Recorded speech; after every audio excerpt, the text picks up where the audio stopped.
Salut tout le monde, c'est CHB et aujourd'hui on se trouve pour un nouveau tuto. Je vais vous apprendre à crypter avec un point VBS. Alors je sais pas si vous avez remarqué, dans toutes mes vidéos presque on voit ces 4 petits dossiers. Donc ça permet justement, comme le nom l'indique, de crypter, de décrypter ces messages. Donc on va voir ça dans cette vidéo. Allez, c'est parti.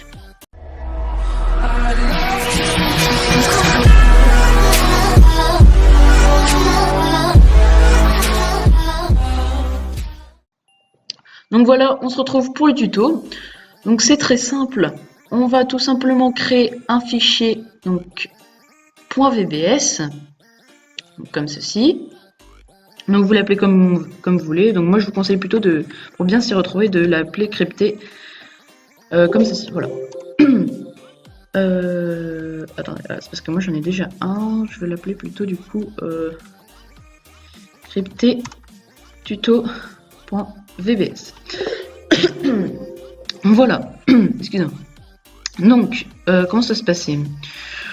On va commencer par faire, comme dans mon ancienne vidéo, où j'avais appris à faire un bot pour Speaks.io, on va créer un objet. Donc, wscript.createObject,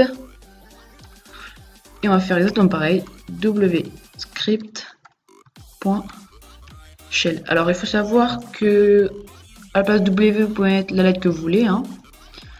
Mais donc par exemple pour faire un exemple, un W run, si par exemple je sais pas vous avez mis A ici, du coup à la place vous devrez mettre voilà. Donc on va mettre un input box, donc input box. Donc en fait ça va permettre de ce qu'il va écrire dans l'input box de le rentrer dans A quand je mets comme ça. L'input box en gros c'est un petit carré où on pourra noter ce qu'on veut dedans. Donc je vais mettre par exemple à crypter, donc ça c'est pour le message qui doit s'afficher. Donc je vais vous montrer ça. Hop, j'enregistre. Regardez. Voilà, ça fait en gros une petite boîte comme ça et tout ce que j'aurais marqué va se rentrer dans A.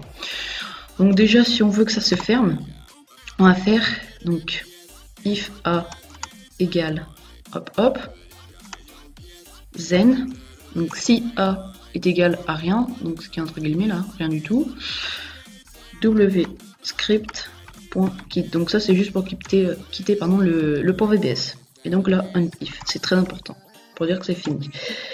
Donc là ce que vous allez faire A égale ctr reverse et A. Alors qu'est-ce que c'est? On va dire à A que tu vas être ctr reverse, en gros ça permet d'inverser A. Donc par exemple si je mets chb, ça va être égal grâce à ctr reverse du coup phc. Donc c'est juste l'inverse de ce qu'il y avait avant. Voilà. Donc après vous allez faire w.run hop notepad.exe, donc ça c'est simple, hein, ça permet juste de lancer notepad.exe. Donc wscript.sleep1000, donc pour que ça attende une seconde avant que, pardon, pour que le notepad se lance bien. Donc vous faites w.soundcase, donc en fait ça va pouvoir, ça va permettre d'appuyer sur une touche. Sauf que là nous on va mettre encode. Ah. En gros, on va le dire, si vous préférez, c'est un peu compliqué, je sais pas trop comment expliquer ça. Bah justement de crypter A, mais encode c'est une chaîne qui n'existe pas, donc il va falloir la créer donc en faisant comme ça. Donc vous faites fonction encode et entre parenthèses S, donc S si vous préférez ça va représenter A. Donc vous allez faire for i égale 1 to length. Alors c'est pareil compliqué, mais vous allez voir c'est très simple. En gros length de A, cette commande en gros ça permet juste de dire combien il y a de caractères. Donc dans CHP par exemple il y a 3 caractères. Et en gros il va augmenter jusqu'à que ça atteigne justement le nombre de caractères qu'il y a en tout. Et du coup ça va répéter par exemple, je sais pas, imaginez il y a 3 caractères, vous voyez dans CHP. Et bien tout ce qui est remarqué en dessous ça va être répété 3 fois. Donc ce que vous allez faire.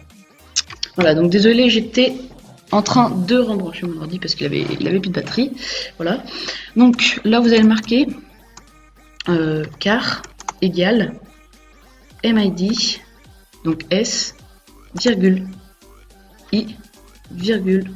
Alors c'est simple, en gros on va mettre dans le car.